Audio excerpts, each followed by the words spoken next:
Okay, let's get down to it. Welcome to I Could Poison You. Of course I won't, because that's a bad idea. I just got done digging a great big hole outside. Don't worry, it's not to hide a body. We were just extending the water line out to a garden to make it more convenient to water. A garden where I keep all of my poisonous plants. Actually, that's not too far off from true, because that particular garden area, I had it fenced off from the rest. When the kids were little, I called it my poison garden, because I would grow medicinal and edible plants that could be poisonous. You know, elderberry, pokeweed, stuff like that. And plants that contain a little cyanide. Hey, what a segue, because today we're talking about cyanide.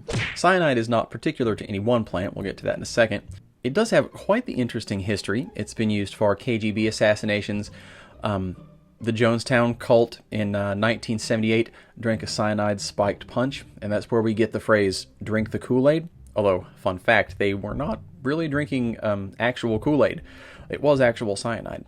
Also, the Tylenol murders in 1983 were cyanide, where somebody laced Tylenol bottles with potassium cyanide. What is cyanide? Well, cyanide comes in all kinds of flavors. Oh, that's a terrible choice of words. Cyanide comes in many varieties. It always contains a carbon atom triple bonded to a nitrogen atom, and that's basically cyanide. You can have inhaled cyanide, you can have ingested cyanide. Typically, inhaled cyanide is going to be more dangerous than that which you eat from plants. Hey, sorry, the video froze up, so I've got to re-record a section in the middle, but then it's going to return to the original video, so it might be a little jarring at those edits. Sorry if it is, but here's that middle section that got messed up. Inhaled cyanide is often more dangerous than ingested cyanide, not because the plant cyanides are less toxic, but just by the way that cyanide works. See, what cyanide does is it prevents your body from using oxygen. Essentially, you can suffocate in the open air. So, if you inhale cyanide, such as a gas like hydrogen cyanide, it goes directly to your lungs, directly to where it can do the most damage the fastest. Right into your bloodstream, messes you up.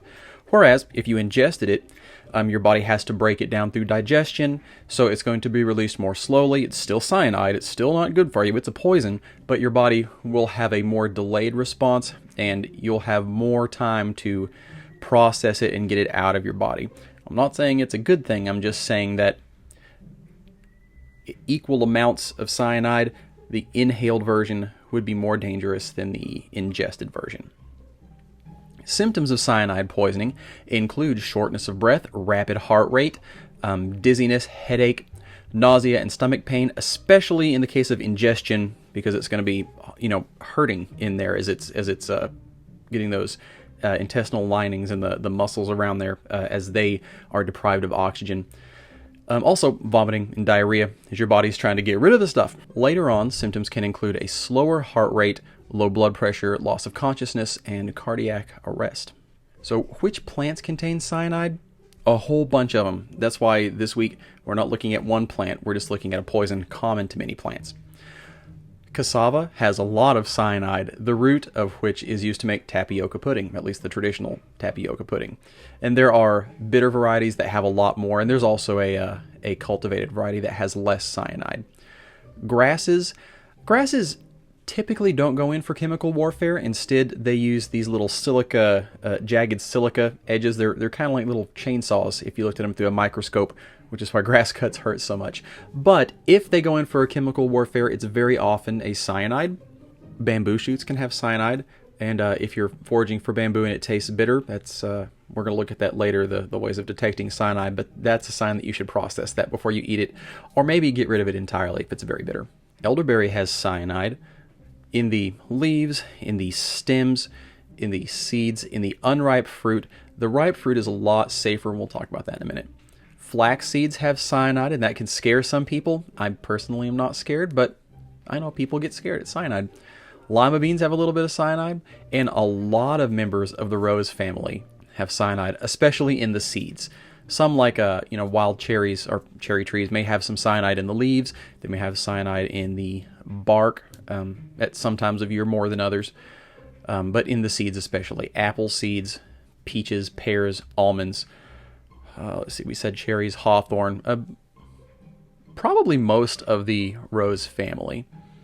I don't know about roses themselves. Now, to be specific, those plants don't technically have cyanide. What they have is something called cyanogenic glycoside, which is a sugary chemical. That's the glyco, like glucose. A sugary chemical that will break down into cyanide. The cyanogenic glycoside itself is fairly harmless, but when you digest it and when your microbes in your gut go to work on breaking it down, then they will break it down into hydrogen cyanide, which is no fun. So we talked about some of these seeds that are poisonous. You may have heard that apple seeds are poisonous, and yeah, technically they are, but there's not a lot of cyanide in an apple seed.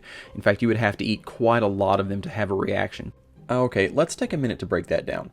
How poisonous are apple seeds? Well, the lethal dose for cyanide is around 1.5 milligrams per kilogram of body weight. So if we took a 180-pound person, that comes out to about 122.475 milligrams of cyanide. This is ingested, not inhaled.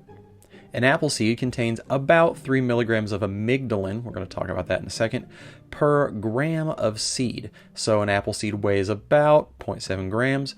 Therefore, an apple seed contains around 2.1 milligrams of amygdalin. Amygdalin is not cyanide. It is C20H27NO11. It is a cyanogenic glycoside, which we'll talk about in a minute, but it's not actually cyanide. This is a chemical that does break down into cyanide, but of this bigger molecule, only one molecule of hydrogen cyanide, HCN, will be formed. If the seed is intact, very little, if any, amygdalin will be converted into cyanide. And even if the seed is crushed, we won't get a full conversion of every molecule because that's just not going to happen for the amount of time it's in your digestive tract. But let's pretend that that is what's going to happen, 100% conversion. If the 2.1 milligrams of amygdalin was converted into 2.1 milligrams of cyanide, a 180-pound person would still have to eat about 59 seeds for a lethal dose. And if an apple has 5 to 8 seeds, that's 7.5 to 12 apples worth of seeds. But because only one molecule of hydrogen cyanide is produced by the breakdown of amygdalin, and because amygdalin is such a large molecule compared to hydrogen cyanide, then we can estimate that the actual lethal amount of apple seeds is many times more than this. And in a realistic scenario, a fatal dose of apple seeds may be in the hundreds, if not the thousands of seeds. Of course, you don't need a fatal dose to feel miserable. Symptoms of cyanide poisoning may start at 0.5 milligrams per kilogram of body weight. For our 180-pound person, in our beyond worst case scenario, that would be around 20 seeds or 2.5 to 4 apples worth of seeds. And again, in a more realistic setting, this number would be much higher. Plus, if the seed is intact, you're not going to get as much of the cyanide out anyway. What about Bradford pears? Have you ever heard someone say that Bradford pears are poisonous? The Bradford pears are the little ones. They're maybe that big. I've seen some that were about like a golf ball, which I was pretty impressed by. Most of the ones I see are real small. But some people will say that they're poisonous. They're not, but here's the reason people say that. The pear flesh itself is not poisonous. It's not the best tasting pear, but it's not poisonous at all. The seeds do contain the cyanogenic glycosides, that we'll just call it cyanide from here on out. And the reason that people will say that Bradford pears are poisonous is because the seed to flesh ratio is way different than your cultivated pear. So think of it this way: if you ate one pear from your cultivated pear tree out here and you ate the whole thing, you would get just a few seeds and you'd be full. But if you were eating Bradford pears until you got full, you would be getting a few seeds and a few seeds and a few seeds and a few seeds. You see how it adds up. So the pear itself, not poisonous. But if you eat enough of the seeds, sure. Do you need to be afraid of elderberries? Some people get really freaked out about elderberries. They'll say, oh, only have a tablespoon of the elderberry syrup or a teaspoon and not anymore. It can cause stomach upset. Don't give it to kids. I think that's ridiculous. Yes, there's a wide variety of humans and we're all very complex. And so some people could have, legitimate indigestion from elderberry syrup or elderberry juice. Most of the time, it's not a problem. Sometimes it can be psychosomatic. there's just not much in there. Also, if your elderberry product has been dried or heated, it's got virtually no more cyanide. Technically, there's going to be some, but it's been neutralized. And what about almonds? Because almonds are in that family, and yes, the almonds you get from the store do have a little bit of cyanide in them, just a tiny amount. Those are the cultivated almonds, though. They've been bred to have the cyanide bred out of them. Wild almonds are what you call a bitter almond, though. They do have a lot more cyanide, and you can't just pop those like that. Ooh, speaking of bitter almonds, they contain a substance called laetrile, or maybe laetrile, and it has been promoted by some as a cure for cancers.